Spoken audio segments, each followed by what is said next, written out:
ख्रिस्तामध्ये माझ्या प्रिय भाविकांनो, लोनलीनेस म्हणजेच एकाकीपणा, एकटेपणा हा माणसाच्या जीवनातील एक वीक पॉइंट आहे. हा माणसाच्या जीवनामध्ये आलेला जणू काही एक व्हायरस असतो, जो व्यक्तीला पूर्णपणे कमकुवत बनत असतो. ज्याप्रमाणे लोखंडाला लागलेला गंज लोखंडाला हळूहळू नष्ट करत असतो, त्याचप्रमाणे एकाकीपणा, लोनलीनेस व्यक्तीचं अंतःकरण, व्यक्तीचा उत्साह, व्यक्तीमधील आनंद पूर्णपणे नष्ट करत असतो. जणू काही व्यक्तीचं जे आंतरिक आनंद आहे, आंतरिक जीवन, ते तो भस्म करत असतो. आणि जास्त करून जेव्हा व्यक्तीचा जवळचा मित्र जेव्हा त्याला सोडून जातो, व्यक्तीला एकटे टाकतो, संकट समय ज्या वेळेला त्या व्यक्तीला आपल्या मित्राची अधिक महत्वाची गरज असते, त्यावेळेला जेव्हा तो त्याला सोडून जात असतो, तेव्हा जो एकाकीपणा असतो तो सहन न करणारा असतो, तो खरोखरच डिस्टर्ब करणारा असतो. आणि प्रत्येक व्यक्ती या फेसमधून जात असते, प्रत्येक व्यक्ती या अनुभवातून जात असते. प्रत्येक माणसाच्या जीवनामध्ये एकाकीपणी येत असतो. कुठे ना कुठे त्याला आपण एकटे आहोत असा अनुभव येत असतो. प्रभू येशूच्या जीवनामध्ये देखील तोच अनुभव त्याला आलेला होता.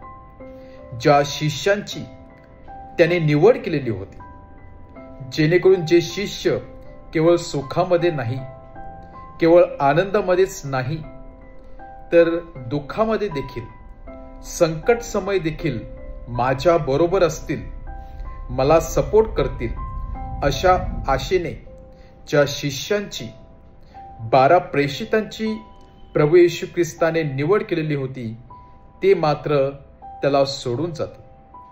आणि हे जे भविष्य होतं, ते भविष्य, त्या भविष्यातील ते भयानक चित्र, दृश्य प्रभू येशूच्या समोर होतं. आणि म्हणूनच आजच्या शुभवर्तमानामध्ये प्रभू येशू ख्रिस्त आपल्या शिष्यांना सरळ सांगत आहे की तुम्ही मला एकटे सोडून देणार आहात, तुम्ही इथून तिथे भरकटणार आहात, आणि दुःखामध्ये देखील तुम्ही मला एकटे सोडून पळून जाणार आहात. परंतु प्रभू येशू ख्रिस्त यामुळे जास्त हताश होत नाही, कारण त्यांना माणसाच्या जीवनातील कमकुवतपणा माहिती आहे. मनुष्याचं जीवन कशा प्रकारे आहे हे प्रभू येशू ख्रिस्त जाणतो. म्हणून प्रभू येशू ख्रिस्त सांगत आहे, तुम्ही मला एकटे सोडाल, परंतु मी एकटा नाही, तर माझा स्वर्गीय पिता, पवित्र आत्मा, तो माझ्या बरोबर आहे.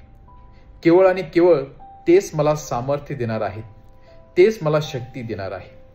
आणि हे प्रभू येशू ख्रिस्ताचं वचन आपल्या जीवनामध्ये देखील खरं ठरत असते. जेव्हा आपल्या जवळचा मित्र किंवा मैत्रीण आपल्याला सोडून जात असते, दुःखामध्ये आपल्याला एकटे टाकत असते, तेव्हा कोण आपल्याला जास्त सपोर्ट करत असतो, कोण आपल्या बरोबर असतो? तर स्वतः प्रभू येशू ख्रिस्त, परमेश्वराचा सामर्थ्यच आपल्याला शक्ती पुरवत असते. आपल्याला या एकटेपणामध्ये, एकाकी जीवन जगत असताना कृपा व शक्ती देत असते.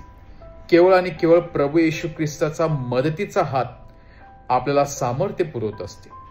आणि म्हणूनच जेव्हा आपण एकटे असतो, तेव्हा नेहमी आपण परमेश्वराकडे येण्याचा प्रयत्न केला पाहिजे. कारण जेव्हा मनुष्य लोनली असतो, तेव्हा तो वेगळा विचार करत असतो. कधी कधी आत्महत्येचा विचार करत असतो, जीवन संपवण्याचा विचार करत असतो. परंतु त्या लोनलीनेस मध्ये देखील आपण परमेश्वराचा अनुभव घेऊ शकतो. कारण या फेसमध्ये जात असताना, या अनुभवातून जात असताना परमेश्वर आपला सामर्थ्य पुरवत असतो, आपल्याला स्ट्रॉंग बनवत असतो. आणि म्हणून जर कधी कधी असा अनुभव आपल्या जीवनामध्ये आला, तर नक्कीच आपण विचार करूया, स्वतः प्रभू येशू ख्रिस्ताला देखील अशा अनुभवातून जावं लागलं होता. तरी सुद्धा प्रभू येशू ख्रिस्त आपल्या पित्याशी एकनिष्ठ राहिला. त्याने चुकीचं पाऊल उचललं नाही. आपण देखील जेव्हा आपल्या जीवनामध्ये अशा प्रकारचा अनुभव येणार तेव्हा आपण परमेश्वराला चिकटून राहूया, त्याचा अनुभव घेऊया आणि त्याच्याकडून आपण शिकण्याचा प्रयत्न करूया आणि आपला विश्वास वाढवावा. म्हणून या अनुभवातून जात असताना परमेश्वराकडून सामर्थ्य व कृपा मागूया. आमेन.